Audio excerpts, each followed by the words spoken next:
katuburan sa panalangin. Kini nga programa gimugna sa East Coast Gospel Mission. Alas 6 hangtod alas 6:30 matag adlaw. Aron ikaw matabangan nga maangkon ang tinuod na kalipay, katagbawan ug kasiguruhan sa kinabuhi ug nakahatagan sa kasulbaran ang naghinapin nga mga kabalaka, problema, mga pangutana na sa dugay ng panahon nakahasol pag-ayo kanimo. Busa paminaw ug sa Dios ikaw panalanginan. Maayong adlaw sa tanan. Salamat na usab sa atong Ginoo nga nagatugot na usab kanato nining buluhaton. Makahimo kita sa ato ang devotional o niini karong higayon atong itugyan ang atong buluhaton diha sa Ginoo pinagi sa pagpangamuyo. Gamahanan og dalaygon namo nga Dios, nagapasalamat kami sa oportunidad nga imong gihatag na usab nga ang imong balaang pulong o Dios mabasa o mapamalandungan niini nga stasyonan sa radyo at the same time ang ngadto sa among mga ating paminaw, naga-follow niini sa Facebook and naka-connect sa among Facebook page Ginoo. I pray for your blessings ang ngadto sa matag usa nagapaminaw karon.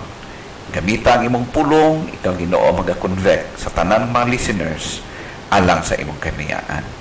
This I pray in Jesus' name. Amen. Nagapasalamat kita sa Ginoo kay gihatagan kita niya og maayong panahon, maayong kondisyon sa ato ang kuryente o sa ato nga sa tanan nga mga aspeto sa ato nga paghimo sa matag karon unya sa buluhaton. Og gikalipay nato nga ang Dios nagahatag kanato niini nga dugang oportunidad. O higala standby, pipila lang ka mga minuto ako na usab magapakig-uban diha kaninya sa tambulaton. Niini karon higayon gipili nako ang padayon ng pagpamalandong, tuon sa hilisgutan nga atong hisgutan karon. Have a cyclical rest or break sa ato ang pagkinabuhi, even sa atong pagpangalagad sa Ginoo. Ana kita'y kinatawag nga igsa o tama nga pagpahulay o tama nga paghimo sa mga trabaho. Now, aniya kita sa ikatulong hugna sa atong pagpamalandong concerning instruction for spiritual health. Ang pagkaroon og enough time na mag-rest, mag-break sa trabaho, maayo siya, makahatag siya og maayong kondisyon sa atong spiritual life. Wala kita giluwas sa Ginoo, wala kita gipili sa Ginoo, wala kita gitawag sa Ginoo aron nga kana bitaw murag suicidal ang ato nga pagtrabaho sa bulaton sa Ginoo. Ang Dios gusto usab nga magkaroon kita og jutay nga o gamay na pahulay, enough time, samtang naga-work, mag-enjoy kita, maging more effective kita sa paghimo sa buluhaton if sa atong pagbuhat niini ana kita sa tama nga balanse, no? Instruction for spiritual health part 3 atong pamudulungan. Sa atong natunan in the past, in order to have and maintain our spiritual health, una nato ni baluan, we need to have a strong immune system. And I know kung nag-follow ka niini, makonect nimo kini atong pagpamalandong. Have a strong immune system. Dapat ana kita ni ining ligon o maayo nga immune system sa atong spiritual life. And number 2, have a regular exercises. Unsa man ang mga exercises nga imong na gina-practice physically, the same sa atong spiritual nga aspect. Kailangan po ta adunay exercises. Kaya naman, dili ta mo grow, di ta mo ligon unless active kita sa atong spirituhanong kinabuhi. Kung wala ka naging active sa pagpangalagad sa Ginoo, dili ka mo sulig or dili ka mo ligon, di ka mo lambo, di ka mo grow stronger and stronger. O ang ikatulo atong tutukan karon, have a cyclical rest and break. Ana kita ginatawag og regular, eksakto, tama nga pagpahulay usab. No? Hinumdum mo nato nga even ang mga makina magkataon ay mga panahon nga mag overheat siya. So ang tao usab dapat na pud siya gamay nga break, no? Mo rest pud siya, mo maghimo siya o kanang ginatawag nato nga iba nga activity para sa iyang kinabuhi. Now, in fact, kung imong tan-aw ni Gala sa atong passage, di sa Mark chapter 6 verse 30, ingon siya dinhi, the apostles gathered around Jesus and told him everything they had done and taught. In verse 31, he told them, "Come away to a deserted place all by yourselves and rest for a while, because so many people were coming and going that they didn't even have time to eat."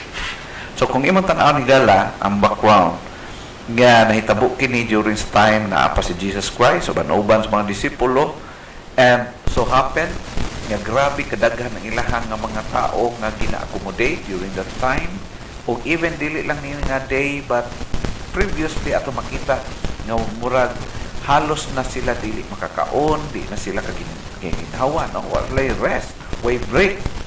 Pero ato makita dinhi nga si Jesus Christ concerned sa ilaha usab nga kinabuhi. That's why nga si Ginoong Hesus mismo nagsulti kanila, nag-instruct kanila nga dapat pud sila magkaroon og gamay o short rest, no? Ganang ingon siya dinhi, "Come away to a deserted place all by yourselves and rest for a while." So, dili day nga tanang panahon atong ibuhos ang tibuok natong kusog, kinabuhi diha sa trabaho, dili. Kay even ang Ginoo nakita po na niya, no? I'm talking sa mga tao, mga alagad sa Ginoo or mga Christians nga nagatrabaho gayod sa tinuoray, nag-exert og effort para sa buluton sa Ginoo, naapod sila'y karapatan, naade sila'y pribilehiyo nga mo mag-enjoy, mag-rest, mapahulay po, panagsa. According sa atong pagpamalando.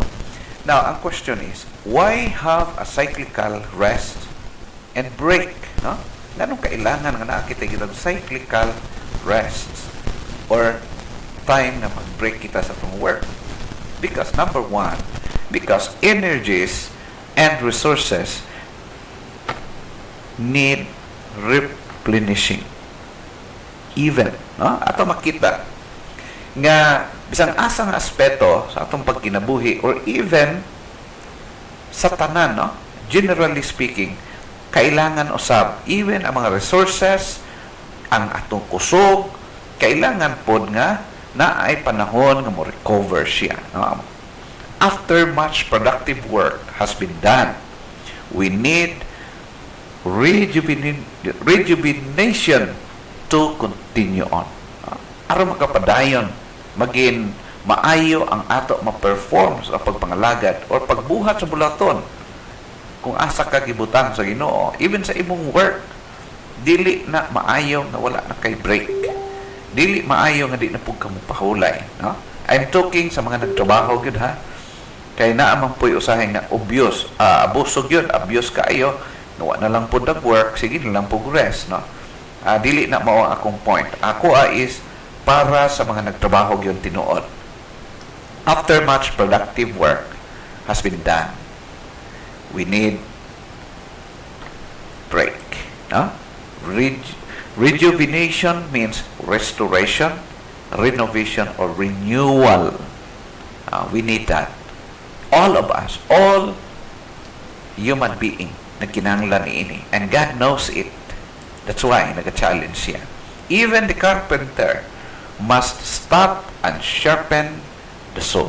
Ato makita, pareho bito sa mga maayong mga carpenter or mga farmers. Ang mga carpenter, bisag unsa pa siya kusog mo trabaho, unsa siya kamaayo mo trabaho, naagyon siya enough time, exact time, nga mo break siya o iyahang pahaiton, iyahang i-sharpen ang iyahang gabas or to give or anything ang mga gamit niya. No? Dili habang buhay nga nagsige nagtrabaho, di nilang magpahulay. No? So, mao kana siya ang makita na to. So, are we? Otherwise, we become exhausted and suffer burnout. Mao na usahay na sa sobra na kaayo nga pag engage sa work, marag wa na ipahulay, magkaroon ang result niya na magka-burnout siya. Mawad-an kag umoy, mawad-an kag kalipay, mawad-an kag kusog, o mahitabo nga nagtrabaho man pero dili na productive. It's because kulang o rest, kulang o break. So, mao na siya. Periods of retreat characterized the Lord's ministry. Even sa pagipakita ni Ginoong Hesus, gi-apply niya ngadto sa mga disipulo. Sa dihang busy kay sila sa work, naagyoy time nga gigahin si Ginoong Hesus nga maka-break ang iyang mga disipulo. In fact, din sa verse 31, ato makita, He told them, "Come away to a deserted place, all by yourselves, and rest for a while." Wow, amen. So ato makita na si Jesus Christ Himself, concerned siya sa iyang mga laborers, concerned siya sa iyang mga servants, concerned siya, I do believe, sa imong kinabuhi karon higala. There is value in periodic solitude where we can meditate, where we can reflect and rest. Na siya ginatawag og value, importance ang periodic solitude. We need sometimes atong kinabuhi kana bitong na kay time na ikaw lang mamalandong, magampo, maging-istorya sa imong Ginoo. We need that, no, dili habang buhay nga tanang nga kanunay ta nag-atubang og tao. We need rest also. Why have a cyclical rest and break? Number 2, we function best alternating work and rest. Mas nindot siya, mas best ang effect once nga kanang natin ginatawag alternate na to, trabaho, then rest pod, no? Recharging, renovation, renewal of strength. O kung imong tan-aw ni gala, kung ma-observe nimo kana, ma-maintain imong health, both physical and spiritual. We need balance. Spiritually, as well as physically, the Lord designed us to function best within the round of cycles and seasons, that alternate between work and rest. Even ang panahon, as I observe, I am about 20 years na nagstay din sa Baganga area, and I observe sa dagat, okay, maumang ka na din ang major ng mga sources of income sa mga taga-Baganginyo or sa East Coast area. Now, as I observe, even ang dagat na ay ginatawag o pag-usab-usab sa season or sa tempo or sa iyang ang dagat, kuani mo, na ginatawag din hinga amihan, na ginatawag og habagat. Even sa atong panahon sa atong kabuhatan. As I observe, sa among dagat dinhiya, na ay panahon nga ang dagat dili pwede basta-basta makadto ka ang mananagat, di sila makadtog laod kay ngano man dagko kay ang balod tungod kay facing man sa Pacific, no? So dagko mga balod, so ang mananagat dili pwede makapalaod kay posible naa sila sa danger. Now, for how many months? Usually gikan sa August, September, October, November, December, January, February, March, April, mao kana ang usual nga dagko kay ang balod sa dagat. So dili makuhaan o anything ang dagat sama sa kanang pagkuha nila sa maayong tempo. Now, ang mahitabo, after paghuman sa amihan, ang mga mananagat makakuha din sila og daghan kay nga mga laman dagat. Ma-enjoy sila, daghan kay sila, grabe ang production sa ilahang nga panginabuhi. Pero pag moabot na pud pila ka months, magkaana mo og kagamay ang ilang makuha. Nga naman. So makita na to, mahutdan usab o laman dagat ang dagat. Now, that's why nga ang Ginoo ginabari niya, gina-divide niya ang season or ang mga nanginabuhi sa dagat, naagi tayo nga papahulayon usab ang dagat. And I do believe even sa mga farmers, na ay mga panahon nga dapat papahulayon pod ang farm, ang field, aron nga maging mubalik ang iyang nga maayo nga performance, nga makahatag siya maayo ngadto sa mga tao.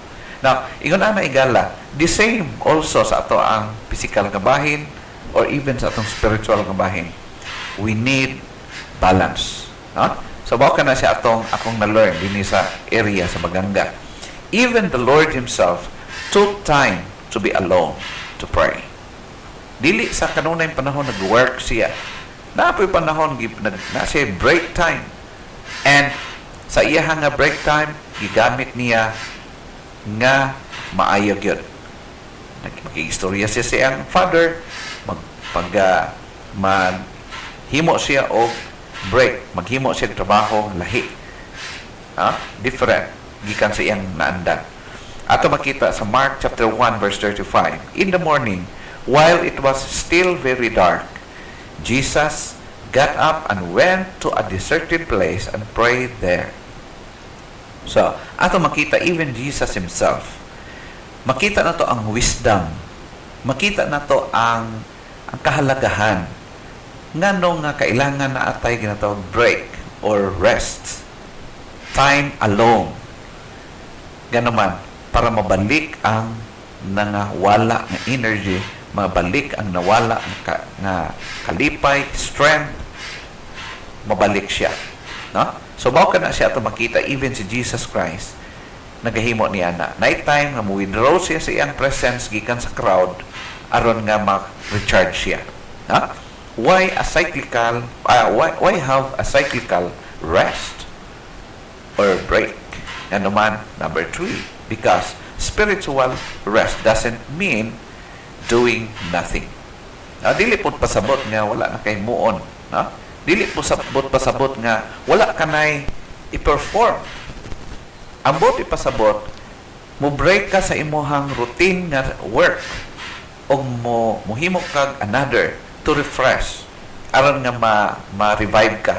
Kay panahon nga ma-burn out ka, agoy ka, lisod ka pagpabalik ana igala. And I have experienced that for many times for 20 years na pagstay din sa area sa Baganga. No? Na there are times na ma-burn out kita. Nga naman, sometimes or many times ma-imbalance ta. Work, puro na lang work, wala kay break. So dili siya maayo, dili healthy para sa ato ahigala. It means doing something different. No? Dili bot pa sa ruwa kay buhaton. Pag mag-break ka, mag-rest ka, buhaton. No? It means doing something different that will refresh and restore our energy for work. So, mao na ang purpose. Naalang kay ginatawag og mo pause ka for a moment sa imuhang routine, daily routine. No? So, ato makita nga kailangan jud ay siya. No? Kailangan nun. Ikaduha, it means allows time for quiet prayer and Bible study. No? Mao kana siya. Tagaan na to og time atong kaugalingon para makaampo, makapamalandong, makabasa ng Bible kanang alone with God or mag-break ka sa imong nga regular daily routine sa imong pagkinabuhi. Ingon pa din sa Philippians chapter 4 verse number 6.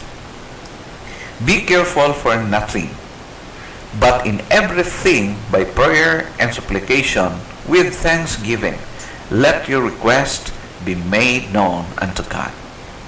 At makita si Apostle Pablo usagid siya ka kung siguro mo ang atong i-gauge o atong i-assess ang iyang life and performances.